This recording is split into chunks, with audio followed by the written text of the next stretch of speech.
샬롬. 날씨가 쌀쌀해졌습니다. 건강 조심하시기를 바랍니다. 성도 여러분을 위해서 기도하겠습니다. 우리 함께 기도합시다. 오늘 나눌 말씀은 역대하 20장 12절과 13절입니다. 우리 하나님이여 그들을 징벌하지 아니하시나이까 우리를 치러 오는 이 큰 무리를 우리가 대적할 능력이 없고 어떻게 할 줄도 알지 못하옵고 오직 주만 바라보나이다 하고 유다 모든 사람들이 그들의 아내와 자녀와 어린이와 더불어 여호와 앞에 섰더라. 인생의 위기를 만났을 때라는 제목으로 은혜를 나누고자 합니다. 인생의 위기를 만났을 때 어떻게 하십니까?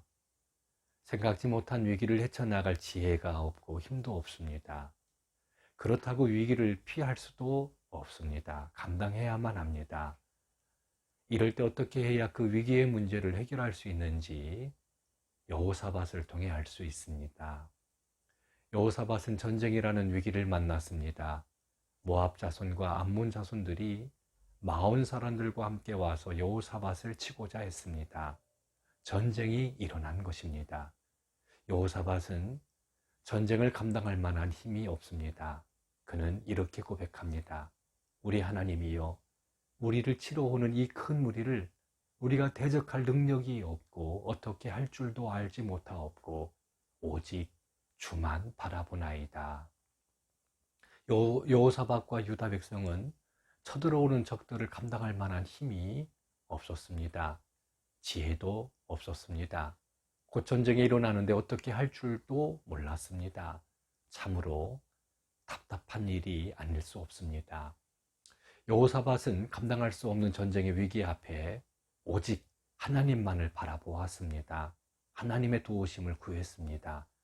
감당할 수 없는 전쟁이라는 위기 앞에 크게 두려웠던 여호사밧은 인간적인 방법을 사용하지 않고 하나님께 낯을 향하여 간구했습니다. 유다 백성에게 금식하라 공포하고 하나님의 도우심을 구했습니다. 여호사밧과 유다 모든 사람들이 아내와 자녀와 어린이와 더불어 하나님 앞에 섰습니다. 진실한 마음으로, 간절한 마음으로 하나님의 은혜를 구했습니다. 하나님만이 쳐들어오는 적들의 손에서 구원하실 수 있는 분임을 알기에 그 은혜를 구했습니다. 그 간절한 마음을 하나님께서 보시고 응답하셨습니다. 전쟁은 너희에게 속한 것이 아니요 하나님께 속한 것이라 라고 말씀하시고 여호사밧과 유다 백성을 전쟁에서 구원하시겠다고 약속하셨습니다. 그러므로 두려워하지 말며 놀라지 말고 적들을 맞서 나가라 라고 하셨습니다. 하나님께서 너희와 함께 하리라고 말씀하고 있습니다. 치러 오는 적들을 대적할 능력이 없고 어떻게 할 줄도 알지 못하고 오직 주님만을 바라보는 여호사밧과 유다 백성을 하나님은 불쌍히 여기시고 긍휼을 베풀어 주셨습니다. 하나님의 도우시는 손이 함께 하셔서 전쟁에서 승리하게 됩니다. 믿을 수 없는 일이 일어났습니다.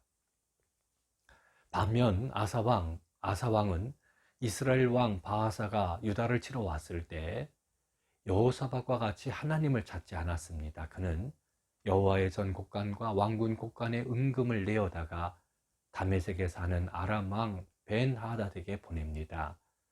전쟁의 위기 앞에서 하나님의 도우심을 구하지 않고 아람 왕을 의지했던 것입니다. 인생에 문제가 있는데 그것을 감당할 수 있는 능력이 없고 어떻게 할 줄도 알지 못할 때 우리는 여호사밧처럼 하나님 앞에 서야 합니다. 하나님의 도우심을 구해야 합니다. 때로는 금식하며 간구해야 합니다. 아사왕처럼 아람왕을 의지해서는 안 됩니다. 오직 하나님만을 의지할 그 앞에 설 때 하나님의 손이 함께 하셔서 우리를 구원하십니다. 그 마음의 소원을 들어주셔서 감당할 수 없는 문제까지라도 해결해 주십니다. 여호사밧처럼 우리도 이렇게 기도합시다. 우리 하나님이여, 우리를 치러 오는 이 큰 무리를 우리가 대적할 능력도 없고 어떻게 할 줄도 알지 못하옵고 오직 주만 바라보나이다. 이렇게 죽게 나갈 때에 주님의 은혜가 함께 하십니다. 사랑하고 축복합니다.